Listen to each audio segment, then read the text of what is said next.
Vamos nós para mais um pós-planejamento. Vamos falar sobre sexta-feira, dia 16, sábado, dia 17 e domingo, dia 18 de fevereiro. Como passa rápido o ano, hein, meus amigos? Já tá indo embora.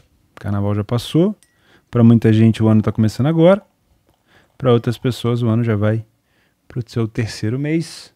E assim, vamos embora a vida, né? Será que a gente vai ficar de cabelo branco aqui no YouTube juntos? Loucura, né? Tomara que sim. Vamos lá. Nosso planejamento nessa sexta-feira era para trabalhar segunda divisão da Alemanha e foram jogos bem interessantes. Bem interessantes. 2 gols aqui nos minutos finais na virada do Hannover. Esse time do Hannover, ele tem culhão para recuperação. Eu gosto muito dele, tá? Hannover agora voltou. Talvez, não sei se vai conseguir manter essa pegada fora de casa, mas o Hannover voltou a sonhar com acesso. No último jogo, tinha conseguido vencer o Hamburgo fora de casa por 4-3. Não é time de ficar vencendo fora de casa. Conseguiu pontuar contra o Elversberg 2-2, repetindo aquele placar do primeiro turno. Vamos ver se consegue manter o desempenho fora de casa para conseguir, quem sabe, uma recuperação de posição na primeira divisão, né? Uma equipe que sempre esteve ali, assim, com frequência, né? E agora está agarrado na segunda divisão. Venceu o Greuther Fürth, que é uma equipe muito chata e é um adversário, pelo menos era, né? Mas ainda é, na minha opinião, um adversário direto em relação à classificação para a primeira divisão. Outro jogo bom foi Hertha Berlim e Magdeburg. Magdeburg abrindo o placar, Hertha Berlim virando o jogo, como uma boa segunda divisão. O Hertha tomando empate com um jogador a menos, a equipe do Magdeburg com um jogador a menos. E o Fabian Riese, que tá jogando para um caceta, esse rapaz aqui, ele deu a vitória pro Hertha. Tava machucado, se eu não me engano, o Riese. Riese, para quem não conhece, era ex-jogador do Holstein Kiel. E assim que o Hertha Berlim caiu, ou que ele ficou sabendo que seria rebaixado, né? Já tava sabendo, ele já começou a abrir conversas com o Fabian Riese. Ele foi atrás do Riese porque ele entendeu que, por ser um jogador jovem, e está acostumado com a segunda divisão, ele podia ajudar o Hertha nessa recuperação, e tem sido mesmo. Foi uma excelente aposta do Hertha, e por mais que esteja ainda no meio de tabela, é um jogador que pode sim ajudar o Hertha a tentar subir. O Hertha tem mais condição financeira, né, para tentar subir hoje do que a equipe do Holstein Kiel, que, se eu não me engano, está ali ainda, ó. Tá tentando na segunda colocação. Cologne Bremen foi uma decepção, não achei um jogo fácil para trabalhar no match odds. No primeiro tempo não me posicionei. No segundo tempo não me posicionei em gols por aqui, por mais que a expectativa tivesse de 2 gols. Achei que o gol do Bremen veio num momento assim até bom do Colônia. Não vi espaços assim para trabalhar o mercado de gols, então eu fiquei de fora. Por mais que na minha expectativa eu tivesse selecionado aqui para pensar em trabalhar 2 gols. É aquele negócio, o gol às vezes sai tarde demais e aí não tem tanta opção. Jogo que eu fiz e que aqui não tinha como ficar de fora foi esse massacre, esse cacete da Inter para cima da Salernitana. Pra gente ter uma ideia, a Salernitana deu um chute para fora. E nada mais. Então foi um daqueles massacres que a gente fala, cacete, que porrada. Expectativa de gol do gols esperados da Inter foi exatamente os 4. A Inter chutou 26 bolas e 10 no gol. Foi um jogo onde você não precisou fechar a posição. Para quem trabalha back favorito, gol da Inter, do Thuram, gol da Inter do Martinez, gol da Inter do Dumfries, e aí foi só segurar pro gol do Arnautovic e pro final do jogo. Então, padrão, tranquilo para quem é um trader. Para quem é punter, infelizmente, quis esperar uma cotação mais alta, talvez não tenha tido oportunidade, talvez não, tenho certeza que não teve oportunidade, que eu estava no mercado no trade. Mas, se você trabalhou algum handicap, pode ter tido, sim, alguma oportunidade, tá bom? Essa foi a nossa sexta-feira. Algum outro destaque? O PSV venceu o Heracles. Começamos com a primeira divisão da Irlanda, retornando, né, no caso agora para a temporada 24, 25, não, 23. Deles eu acho que é 24, 25, né, porque eles começam a temporada já... Não, a temporada 24 para eles, porque eles terminam a temporada, se eu não me engano, antes de janeiro. Enfim, pouco importa qual é o número, né? Mas o fato é que é uma temporada nova. O Shamrock começou já empatando e vacilando aqui. Acho que foi isso. Tínhamos como destaque também a terceira divisão da Alemanha, o Ingolstadt com o Freiburg. O Ingolstadt começando com uma cotação de 1,36. Olha como é que a terceira divisão da Alemanha é parecida com a segunda. Olha como é que favorito aqui, ó, é mato. Não adianta, meus amigos, não adianta, tá? Favoritismo aqui é complicado na segunda e na terceira divisão da Alemanha. O Freiburg um problema danado lá embaixo, com 51 gols sofridos, vence a equipe do Ingolstadt de virada, né? Virada da virada. Nos 2 minutos, com os 2 gols nos minutos finais. Muito bom. Depois, sábado. Sábado teve muito jogo. Muito. Vou ver se eu consigo passar por todos, tá? Brentford e Liverpool. Tínhamos uma expectativa de um favorito que podia se complicar, então a gente redobra o nosso alerta por aqui. Pelo menos 3 gols e um ambas marcam. Isso aqui era para minha expectativa Panther. Tivemos ambas marcam, tivemos mais de 3 gols, tivemos 5 gols por aqui. Não foi um jogo fácil de trabalhar match odds. Eu tentei ficar a favor do Liverpool 2 vezes e tive que fechar a posição. Então, não foi um jogo que eu consegui pegar gol nenhum no match odds, tá? Porém, com o Liverpool aqui ganhando o jogo, eu não me lembro. Deixa eu olhar no Telegram o que eu mandei para vocês. Jogo do Liverpool. Cadê? Sábado. Brentford e Liverpool.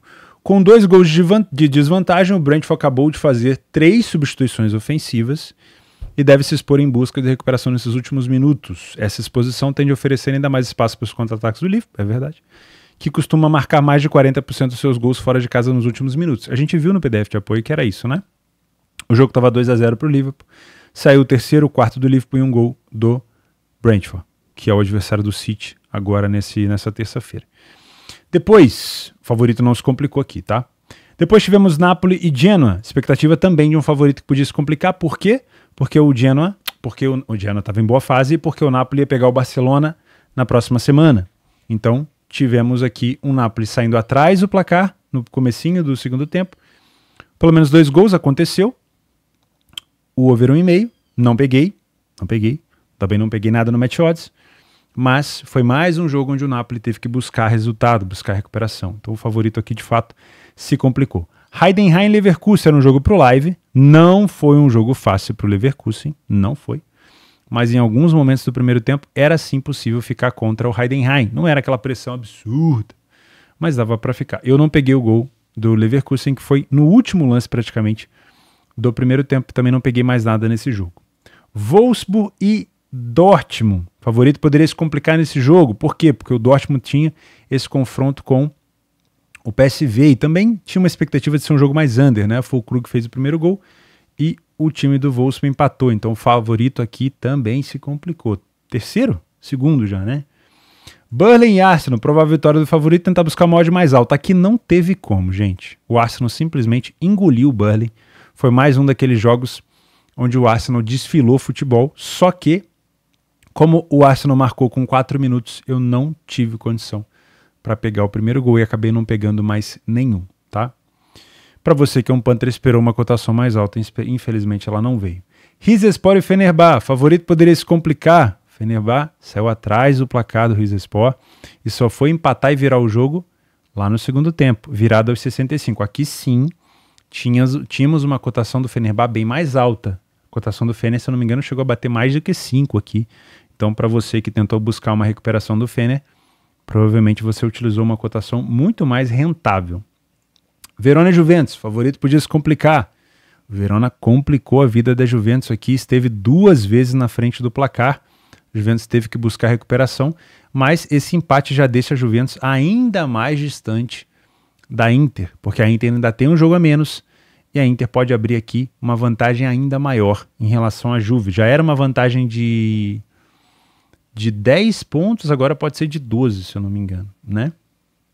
Tentar buscar um preço mais alto se fosse para trabalhar a favor da Juventus, mas sinceramente eu não vi nesse jogo motivo para se expor a favor da Juve. Né? Uma coisa é a gente ter uma expectativa, outra coisa é a gente chegar no jogo e ver que a Juventus está sendo sacudida, né? Não era a Juventus que a gente está acostumado a ver. Talvez pelo baque emocional dessa situação. City e Chelsea, aqui para mim era uma provável vitória do City para tentar buscar uma odd mais alta. O primeiro tempo do City foi oferecendo muito contra-ataque para o Chelsea. Eu cheguei a me posicionar a favor do City no início, mas fechei a minha posição. Tomei um contra-ataque ali que eu falei, não dá mesmo. Eu acho que foi aquele primeiro contra-ataque que o Jackson perdeu o gol. Eu ia tomar aquele gol, se eu não me engano. E fechei a posição. Eu acho que foi aquele contra-ataque, foi um deles. E não voltei. Não voltei, fechei em prejuízo. Foi aquela tipo de fecho que você raspa o mercado. E não fiquei depois para ver o que aconteceu. O Sterling acabou fazendo o gol. Não me posicionei no segundo tempo a favor de uma virada do City. Tá? O que eu peguei aqui foi o over limite. Felizmente aqui eu consegui buscar esse over limite, mas não busquei uma recuperação do City, nem um layout Chelsea. No match odds eu fiquei bem mais contido. Para quem buscou uma recuperação, eu acho que teve capacidade para a virada do City. O City demorou um pouco mais a acelerar. O Haaland perdeu um gol na cara. Eu acho que o City criou oportunidade para poder virar esse jogo. Então, pelo menos você pegou uma relação de preço melhor do que esse 1,33 aqui. Tá? Você que pegou em 33, você que pegou o City, sei lá, a 4, 5, a relação de vocês dois foi totalmente diferente. O prejuízo é o mesmo, mas a relação é diferente, né?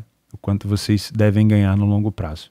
Celta e Barcelona, favorito poderia se complicar, o Barcelona conseguiu tomar um empate para o Celta e depois, no último lance do jogo, o Lewandowski fez o segundo gol, teve que voltar o pênalti, porque o goleiro se adiantou, tinha pegado o pênalti. Ambas marcam pelo menos 3 gols. Também foi uma expectativa boa por aqui. Leipzig-Gladbach. Esse foi um jogo que me decepcionou. Eu entrei no over aqui. Eu cheguei a mandar para vocês, ó. Perdendo por 2 gols de diferença, já é possível identificar um Gladbach vindo para cima.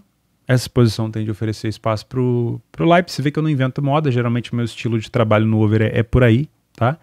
Vocês me conhecem já, o meu estilo de trabalho no over. E não veio. Eu trabalhei aqui o over limite e não consegui pegar nada. No jogo onde eu consegui trabalhar, o gol foi esse daqui, ó. Darmstadt. Não tava no meu planejamento aqui com vocês, do BDM também, mas o Darmstadt com um jogador a mais vencia por 1-0, mas dava espaço para o Stuttgart, mesmo com o Guirassy já fora do campo. O Guirassy fez o primeiro gol, retornando da seleção. Mesmo com o Guirassy já no banco de reservas, o Stuttgart tinha contra-ataque. E aqui eu fui buscar o over à frente. Consegui, demorou esse gol, hein? Aos 92 e aos 95, o time do Darmstadt quase empatou no final. Foi um jogo bom para trabalhar gols aqui. E por último, Porto Estrela. Nesse momento eu já não estava trabalhando, já tinha fechado, desligado o computador. O Porto venceu o Estrela da Amadora e confirmou também a expectativa de vencer por 2 gols de diferença. Então, se tivesse trabalhado esse menos 1,25, eu tinha feito dinheiro por aqui, tá? Mas era uma cotação do Porto bem baixinha. E o Porto marcou o primeiro gol, pelo visto, no momento de desaceleração. Então foi um sábado muito lotado, mas pelo menos os favoritos que a gente imaginou que poderia se complicar, ó, vamos dar uma olhada aqui. O Napoli se complicou, o Dortmund se complicou, o Fenerbahçe chegou a sair atrás do placar, então daria para dizer que era uma complicação. A Juventus se complicou, o Barcelona chegou a ficar com um empate, teve que fazer um gol praticamente no último lance.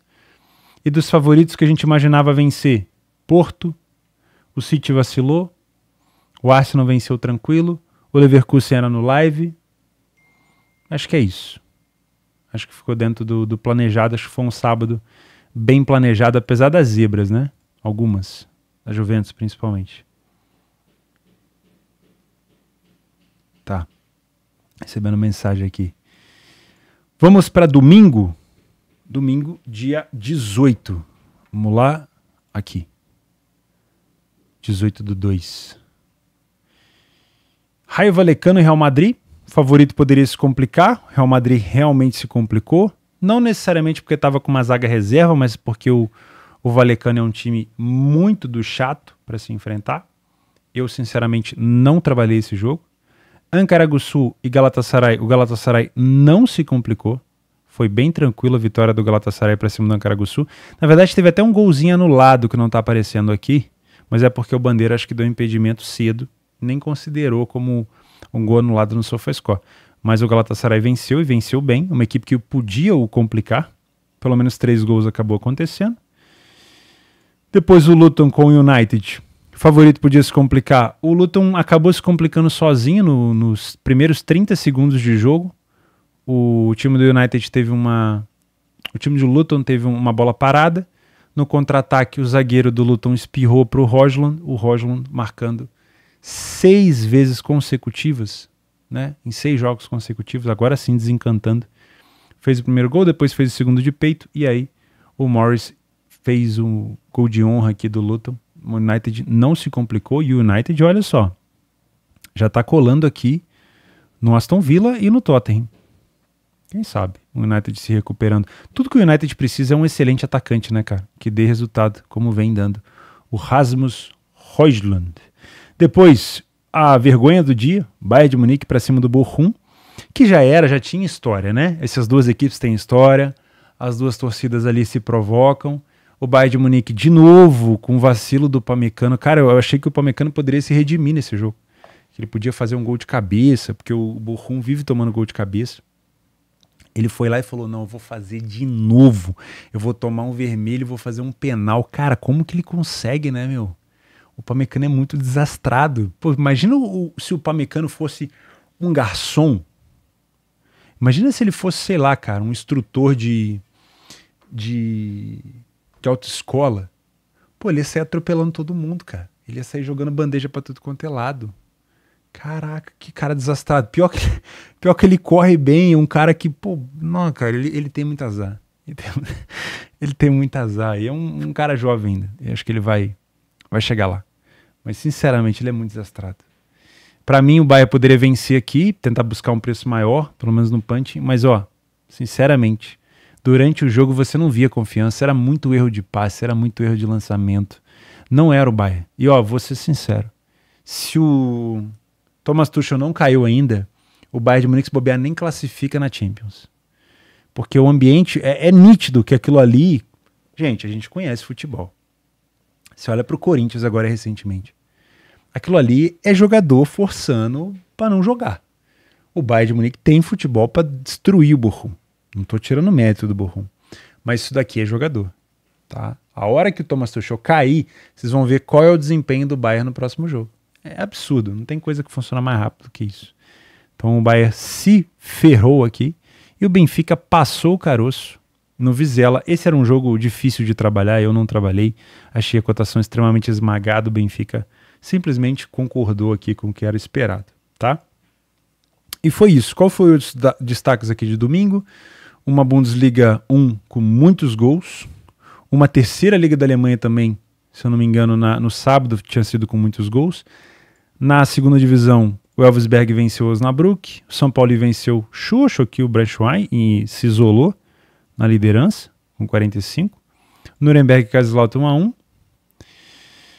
O Feyenoord venceu por um golzinho só no finalzinho, uma cotação extremamente baixa. Olha só, cotação de 1,13. Aonde será que estava a odd do Feyenoord? No momento do gol, os 84. A relação de lucro aqui, ó. Ok? É muito melhor. O Milan se complicou finalmente, né? A ideia era de o Milan se complicando também, tinha comentado isso com vocês, porque eu canso de elogiar o Monza aqui e criticar o Milan dá um jeito de virar o jogo. Dessa vez não conseguiu.